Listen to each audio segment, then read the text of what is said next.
Okay, welcome everybody. Vicky Sparks, PLP, if you can lead us off, please. Hi, Steve. Good to see you. Hello, good morning. So you've had a couple of days now to reflect on the Manchester City game. Just looking back, how do you assess that? Well, I make no excuse for the way we tried to set up against them. We obviously wanted to try and defend deep and play on the counter-attack. And unfortunately, in the first half, I think we forgot about the counter-attack. And we gave the ball away too cheaply. Second half, the first 20 minutes of the second half was much better. I think the change helped everybody. And who knows, if the big chance come along at that time, then we might have made a cup tie of it. But it was always going to be difficult because they're such a very, very good side, and to go and take them on in a way which you would like to, I didn't think would be possible. If you're going to try and take Man City on at their game, then you're going to find a difficult afternoon. So it was about trying to make it difficult and just trying to stay in the cup tie and take that chance when it come along. How is Dwight after that? Because it's a horrible moment for any striker. How's he been? Yeah. I mean, look, Dwight's been in the game long enough that he's always been somebody who can score a goal. So along the way, you're going to miss them. And of course, big chances like that, but knowing Dwight the way I'll do, he'll come out and he'll train this morning and look to put it right tomorrow. That's the type of character he is. And I have to ask you, is there any latest on that shock post-match move for Kevin De Bruyne? Yeah, I believe he's looking for houses up in the coastline. I think he enjoys being by the sea. He hasn't got that in Manchester. So we'll see if we can find him something by the sea. So I was tongue-in-cheek, and I think people have took it the right way. But how wonderful it would be to have a player like that at Newcastle, wouldn't it? What a fantastic footballer he is. Well, let's talk about one player that you do have that is still, even though fans can't get off their seats in the stadiums, they are still getting off their seats at home. Alan St-Maximin, we've known all season what he can do, but he is just sparkling at moments in every match at the moment, isn't he? Well, I mean, he's coming to terms with what it's like to play in the Premier League. Certainly from the lockdown has done him a bit of good with them niggling hamstrings that he had, which was always a concern when you rely on your pace the way he does and the power that he's got. And I think we said when we walked through the door that he's going to get people off their seats. And at the moment, he's only got you guys who can watch him. He's been excellent. And let's see how he is today. He was extremely tired yesterday. Let's see how he is today in recovery, because he has played the 3 games. 4 games in 11 days. I am going to use part of the squad. So let's see how he is and how he trains this afternoon. Yeah, just on that, in terms of team news, how are you looking, obviously, apart from rotation, just in terms of who might be in, who might be out injury-wise? I think we've got a clean bill of health in that respect. Obviously, leaving John Joe as that one. Nabil Bentaleb was suspended, unfortunately, for the weekend. So I think it's only right that I freshen us up. I don't want to go down to Bournemouth and, with them not having a game for a week, then, the 4th game in 11 days is a big call. So I will be making some changes, and hopefully that pays off. Matt Ritchie? Touch and go. You know what Matt's like. He's desperate to play, but, he was nowhere near on Friday. So we'll see how he is, because, again, a soft tissue injury, you can't really take a risk, because, if he's not right, then he could risk being out for the rest of the season. So he'll obviously, for obvious reasons, be desperate to play. And just more generally, how do you keep the motivation high at this point, when almost every other team in the Premier League at the moment is either fighting for Europe or fighting to stay up? Well, I think the average over the last 5 seasons has been something like 42 points, is what the club has achieved. So we've given ourselves a wonderful opportunity to be better than what we've averaged over the last 5 years. So that's got to be the aim for them. We've got to try and finish as strongly as we possibly can. It's going to be difficult because we've got the teams at the bottom, and of course we've got the top teams to play as well. So, there's a good balance in there.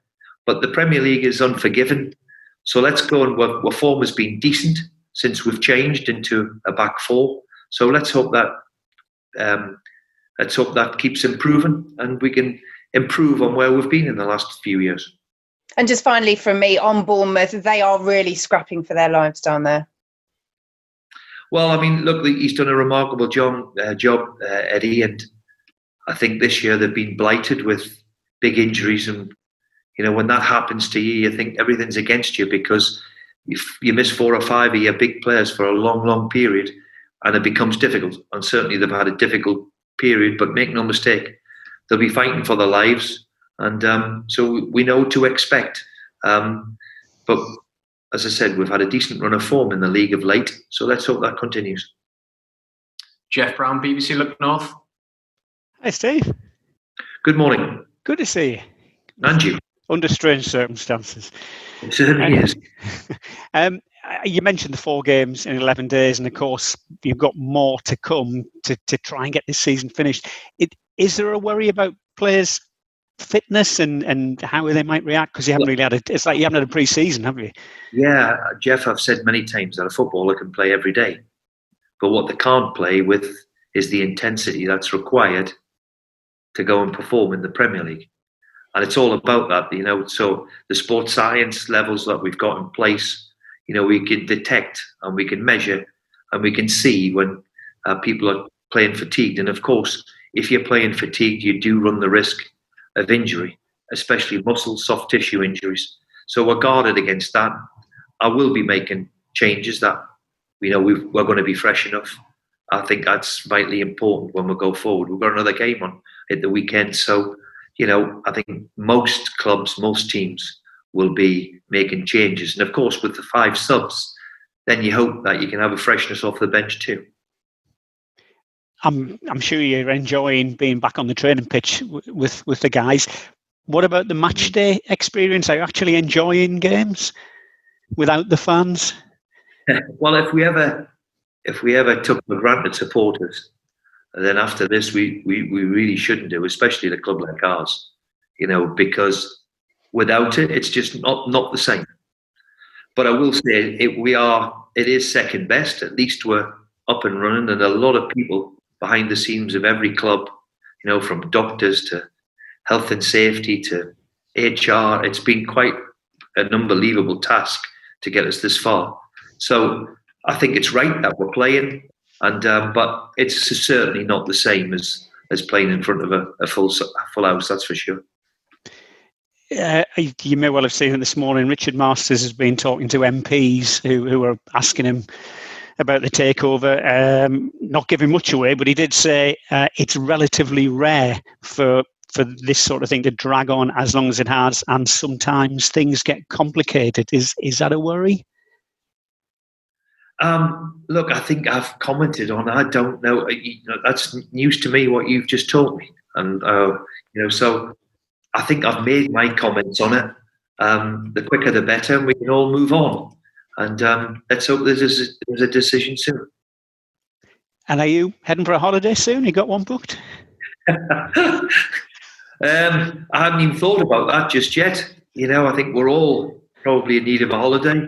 But my focus now is, after having the last 2-3 months in lockdown, was just delighted to get back to work again. And how lucky are we? We're tested every 3 days. We come in and it's getting to the point now, especially on the training ground and the way we travel, that it's a little bit coming towards normal, which is vitally important. But I'll look to a holiday if and when we can get one. Can I just briefly as well ask if there's any update on Matty Longstaff, obviously coming towards the end of the month? No, there's been no news just yet, and as I said, I hope that he commits to us. We've made him a fabulous offer. Let's hope now that Matty makes the right decision. Thanks, Jeff. Simon O'Rourke, ITV 20s. Hi, Steve. Just a couple. Just on, because the parliamentary committee's been talking about it, how much of a worry is it becoming that it's just a weight that the players and yourself are having to carry on their shoulders with the ongoing? Well, look, we can't influence that, and I've said it many times. I know you're desperate for me to comment on it. We can't influence that. We can't make it as an excuse. we're all professional players, and we have to, and professional people, and we used to have to get on with it. As I've said over the last few weeks, we need a decision to be made. So let's hope it's sooner rather than later. The only other thing for me, you mentioned the word professionalism. That's sort of what I wanted to ask you about it. How much do you have to rely on your guys' professionalism now when you look at, Bournemouth? Possibly you could argue, you could see how they could be more motivated for this match because of where they are in the table and where you are in the table. But do you sense that your guys really want to finish this off strongly? I think so. I mean, they've worked so hard to get into this situation. And now it's important that we just don't fall off the cliff. It's important that we finish the job off. As I said, over the last 5 years, I think the average is something like 42 points. We've given ourselves a wonderful chance to be above that. And all credit to the players. It's been tough at times, of course, but that's the Premier League. So it's their professionalism. Sorry about that. It's a fine to me. Their professionalism is huge towards it. Thank you. Sorry about that. Okay, thanks to our broadcasters. If you could leave the meeting now, please, and we'll move on to rinse in just a moment. Thank you.